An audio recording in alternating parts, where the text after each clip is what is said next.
같이 기도하고 말씀 읽겠습니다. 하나님 아버지 감사합니다. 오늘 새벽도 하나님의 은혜로 저희들을 예배당으로 인도하여 주시고 함께 새벽 예배의 단을 쌓으며 혹은 가정에서 또 깨어 시간을 구별하여 예배에 동참하게 하여 주시니 감사합니다. 하나님께서 저희의 중심을 보시고 받으시고 또 각 사람을 더욱 사랑하시고 은혜 주시고 믿음 주시고 주님 이 세상 사는 동안 하나님을 경외하고 예수 그리스도를 의지하고 또 주의 뜻대로 바르게 살기를 늘 힘쓰는 저희 모두가 되게 하여 주시고 또 새벽 예배에 참여한 저희뿐 아니라 참여치 못하는 많은 다른 이들에게도 같은 은혜를 주셔서 하나님을 사랑하고 사모하고 또 일찍 잠을 깰 때에 성경 읽고 기도하기를 힘쓰고 하나님의 말씀을 규칙적으로 묵상하기를 힘쓰게 하소서. 신구약 성경 말씀에 익숙한 자들이 되고 신구약 성경 말씀의 교훈을 마음에 깨닫고 늘 새기는 큰 은혜와 복을 모두에게 주시기를 소원합니다. 우리 교회뿐 아니라 주의 이름을 진실히 부르는 모든 자들에게 그런 은혜를 주시기를 소원합니다.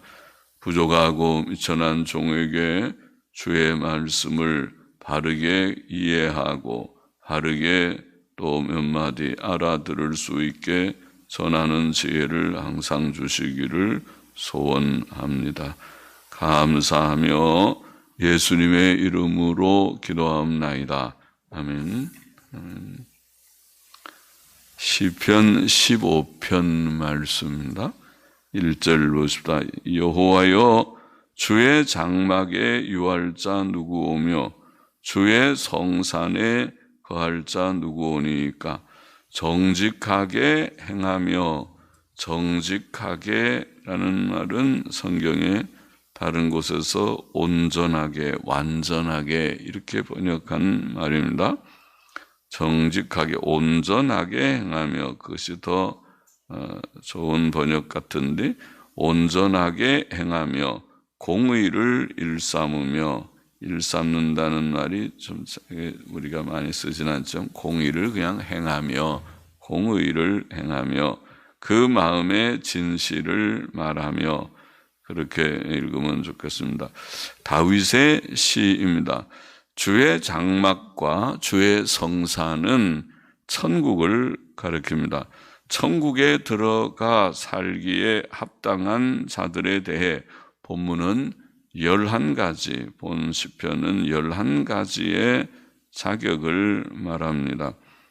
첫째로 온전하게 행하는 자이다. 온전하게 행하는 자입니다. 창세기 6장 9절은 노아는 의인이요 당세의 완전한 자라. 그것이 바로 이 단어입니다. 완전한 자라고 말했고, 욥기 1장 1절은 욥은 순전하고, 거기에 순전하다고 번역한 말이 이 단어인데, 온전하고, 욥은 온전하고 정직하여 하나님을 경외하며 악에서 떠난 자더라고 말했습니다. 온전함이란 하나님의 뜻에 일치하게 행하며 흠이 없고 책망할 것이 없는 것을 말합니다. 그래야 온전이죠. 온전한 사람은 흠 잡을 것이, 책망할 것이 별로 없는 것을 우리가 온전함 그렇게 말하고, 성경은 그런 삶을 그렇게 살라고, 그렇게 행하라고 가르칩니다. 성도의 성화의 목표는 도덕적 완전입니다. 둘째로 의를 행하는 자입니다. 의를 행하는 자, 공의를 일삼으며, 그 말은 의를 행하며, 의를 행하며. 의는 기준에 맞는 것을 말합니다. 도덕적 기준은 바로 하나님의 계명입니다. 그것은 하나님의 도덕적 속성과 뜻을 반영합니다. 양심도 하나님의 도덕성을 반영합니다. 그러므로 의로운 행위는 양심을 따라 하나님의 말씀인 성경의 교훈대로 행하는 것이라고 하겠습니다. 사람은 자신의 주관과 편견과 이익을 따라 행하지 말고 하나님께서 주신 객관적 원칙, 즉 그의 계명과 성경 교훈대로 행해야 합니다. 셋째로 그 마음으로 진실을 말하는 자입니다. 진실은 사실 그대로를 가리킵니다. 진실은 하나님의 속성이며 하나님의 나라의 행동 원리입니다. 마귀는 거짓말쟁이이며 거짓말쟁이들의 아비입니다. 그러나 거짓말을 좋아하며 지어내는 자마다 천국에 들어갈 수 없습니다. 요한계시록 22장 15절 말씀. 성도는 자신에게 유익이 되든지 해가 되든지 진실만을 말해야 합니다. 3절 보시다. 그 혀로 참소치 아니하고 그 벗에게 행악지 아니하며 그 이웃을 회방치, 혹은 회방은 비방하는 거죠. 비방치 아니하며. 자, 넷째로 그 혀로 참소치 않는 자입니다. 참소한다는 원어는 돌아다니며 거짓말로 남을 비방한다, 중상한다는 뜻입니다. 그것은 이웃의 명예를 훼손시키는 행위입니다. 출애굽기 23장 1절은 너는 허망한 풍설을 전파하지 말며 악인과 연합하여 무함하는 증인, 무함, 요즘에는 모함, 그렇게 우리 많이 쓰죠. 같은 단어입니다. 무함이라고도 하고 모함하는 증인이 되지 말라고 했습니다. 느헤미야의 원수들은 그가 유다 사람들과 함께 모반하려 한다는 거짓말로 그를 비방하였었습니다. 다섯째는 그 벗에게 악을 행치 않는 자입니다. 악이란 남에게 해를 끼치는 행위를 가리킵니다.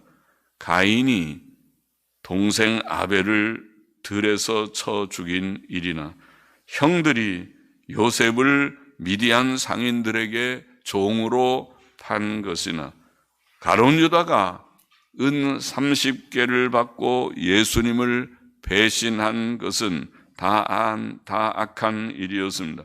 살인, 폭력, 간음, 강간, 도적질, 인신매매, 사기, 거짓된 비방, 명예훼손 등은 다 천국에 합당치 않은 악한 일들입니다. 여섯째는 그 이웃을 회방치 않는 자, 비방치 않는 자입니다.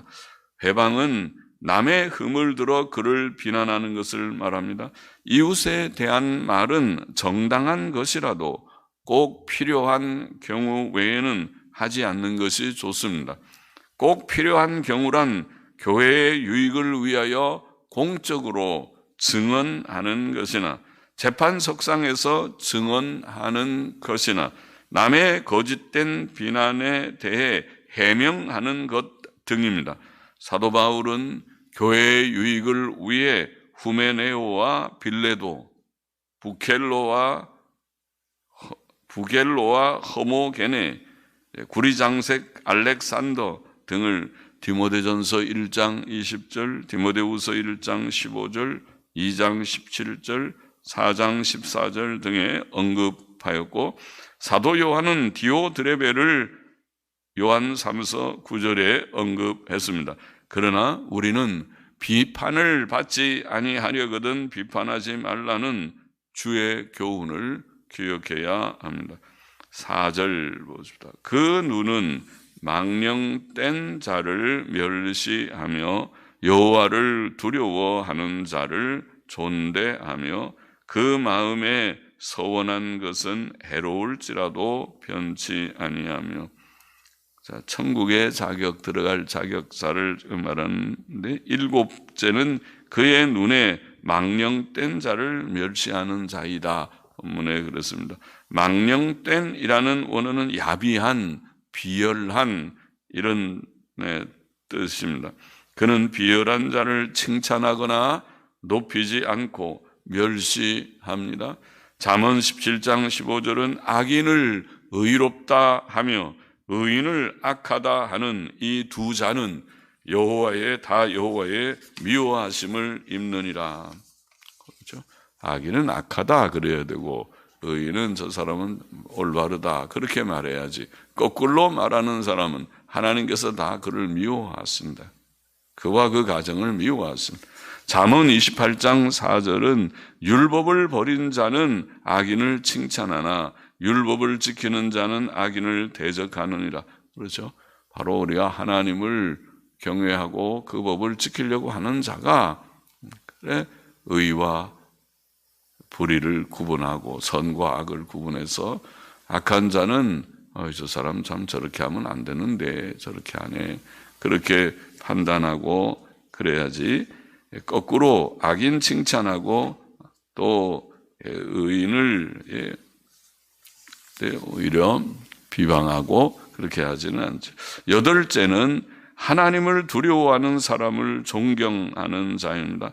하나님을 두려워하는 것은 도덕성의 근본입니다. 하나님을 경외하는 것은 악을 미워하는 것이요. 잠언 8장 13절 말씀. 사람은 하나님을 경외함으로 악에서 떠나게 되느니라. 잠언 16장 6절 말씀. 그러므로 하나님을 두려워하는 것은 사람의 가치를 평가하는 데 있어서 첫 번째 요소입니다. 하나님 앞에서는 세상의 부귀와 영광을 누렸던 악한 아합 왕보다 비록 가난하지만 하나님을 경외한 선지자 엘리야가 확실히 더 존귀하고 가치 있는 자입니다. 아홉째는 자기가 한 맹세가 비록 자신에게 해가 되어도 지키는 자입니다. 맹세는 하나님 앞에서 말하는 행위입니다. 하나님을 두려워하는 자는 맹세를 지킬 것이지만 하나님을 두려워하지 않는 자는 그것을 지키지 않을 것입니다. 그러나 맹세를 지키지 않는 것은 하나님 앞에 죄가 됩니다. 신명기 23장 21절은 내 하나님 여호와께 서원하거든 갚기를 더디하지 말라. 서원은 일종의 맹세하는 약속이죠. 하나님께 맹세하면서 하나님 앞에서 약속하는 것을 서원이라고 그러죠. 내 하나님 여호와께서 반드시 그것을 내게 요구하시리니 더디면 내게 죄라고 말합니다.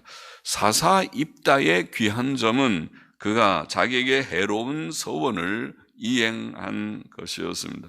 그는 서원한 대로 그의 사랑하는 무남 동료인 딸을 하나님께 번제물로 드렸다고 보입니다.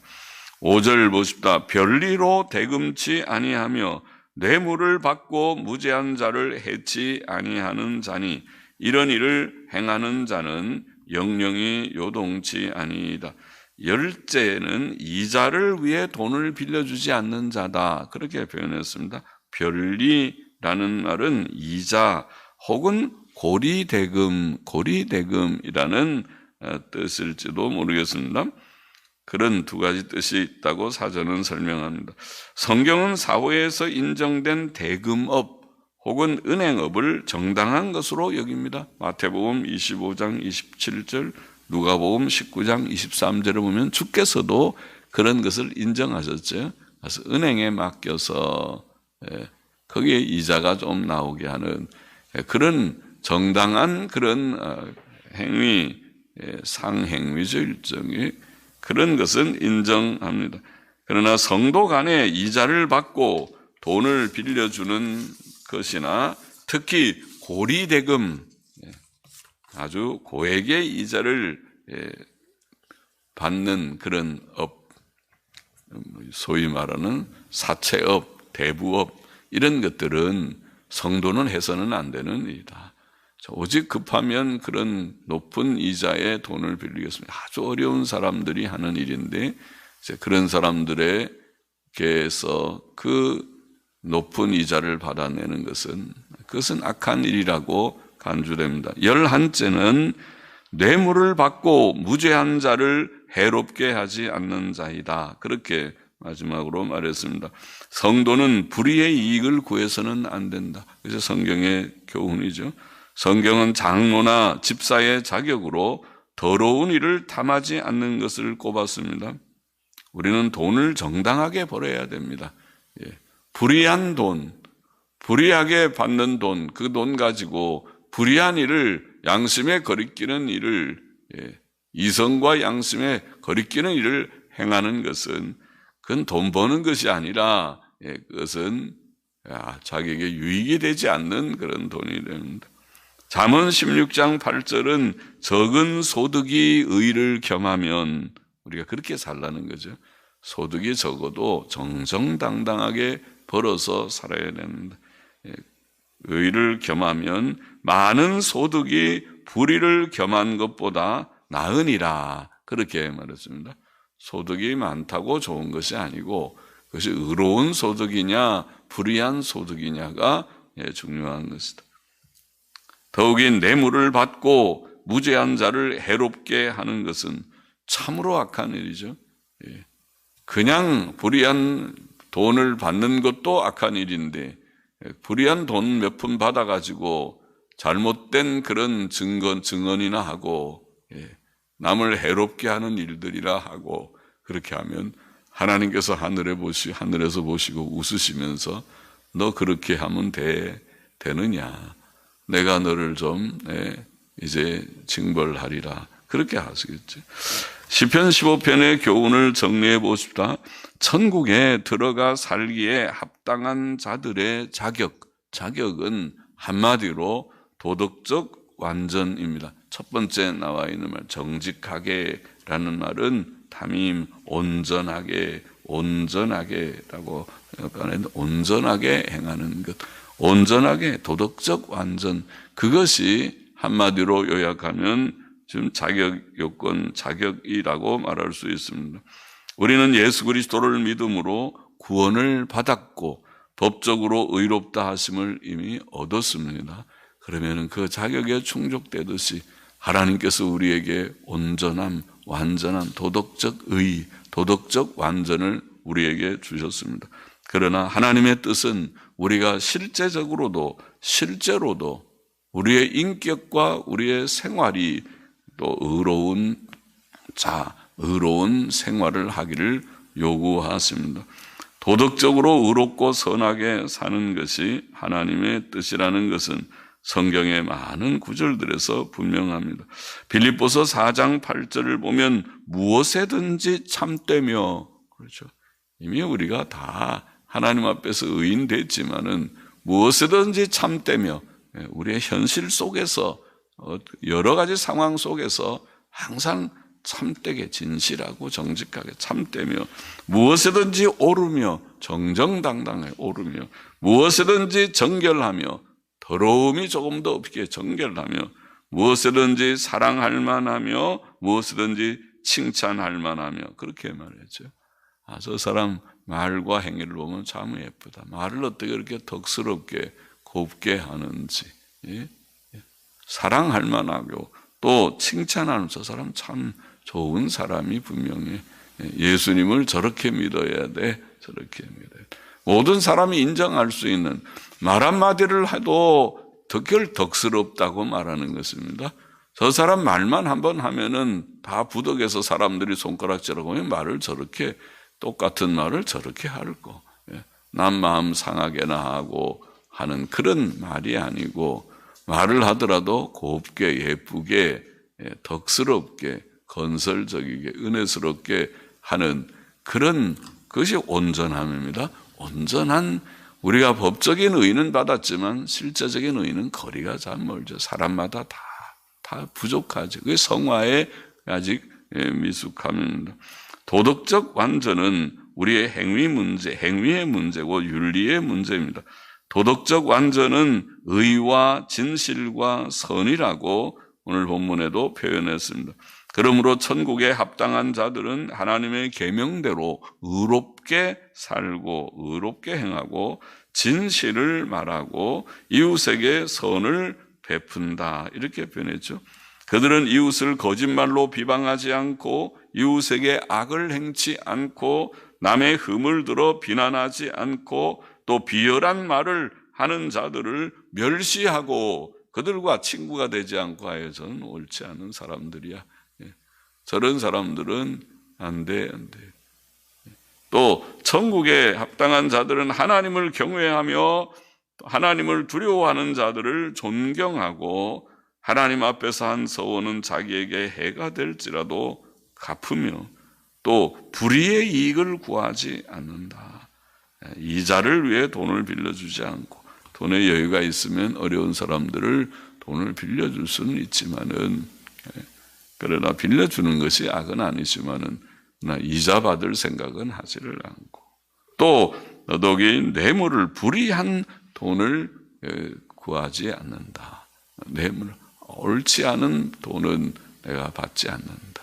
더더욱이 옳지 않은 돈을 받고 악한 일을 행하는, 세상에는 그런 일들이 많지요. 이것 하면 돈을 많이 주겠소. 그렇게 해서 다 사람들이 악한 증언도 하고 악한 일에 연루가 되고 그렇게 합니다. 돈 때문에. 그래서 성도는 그렇게 하면 안 된다. 내가 아무리 돈을 많이 줘도 그 일은 옳지 않은 일이고 나는 하지 못해. 그래야 하나님께서 복을 주셔요. 그와 그 가정에 복을 주시지. 그렇지 않으면 악한 일들이나 연루되고 악한 일들이나 앞장서고 하면은 하나님께서 금방은 그것이 이익이 되는 것 같아도 그와 그 가정에 복이 되지를 않아요. 그것이 하나님의 나라의 법입니다. 우리는 예수 그리스도를 믿음으로 법적으로 의롭다 하심을 이미 얻었지만 실제로도 도덕적 완전을 위해 힘써야 합니다. 선한 행위가 없는 믿음은 큰 환난과 시험이 올 때 넘어지기 쉽습니다. 그러나 선한 행위가 있는 믿음은 예수님의 비유에 반석 위에 세운 집과 같이, 반석 위에 세운 집의 그 반석이 뭔가요? 반석은 보수 정통 신앙인가요?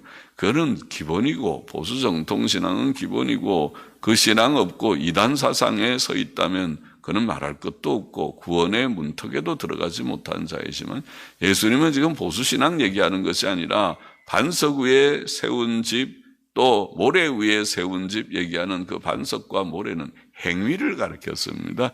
행위. 바른 행위를 가진 그런 사람은 반석 위에 세운 집과 같아서 비가 많이 오고 홍수가 난다 하더라도 든든히 서는 것이고, 행위가 없는 실천, 순종의 행위, 실천의 행위가 없는 사람은 지금은 굉장히 지은 것 같고 직분도 있고 하지만은, 그러나 어려운 환난의 바람이 불어올 때에, 홍수가 나고 비가 쏟아질 때 그것이 기초가 튼튼하지 못해서 넘어진다. 그렇게 말했어요.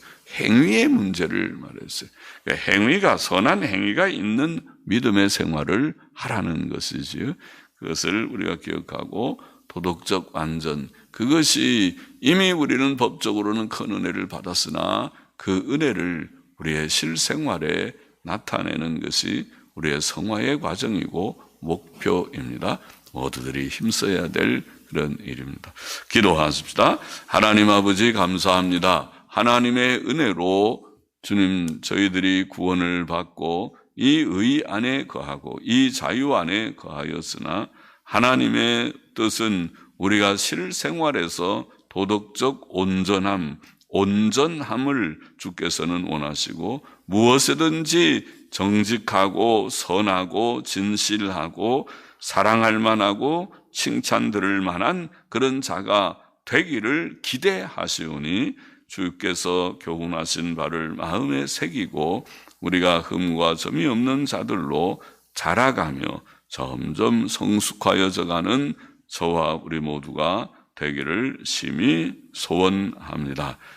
또 헌금하는 심령도 받아주시기를 원합니다. 예수 그리스도의 이름으로 기도하옵나이다. 아멘. 아멘.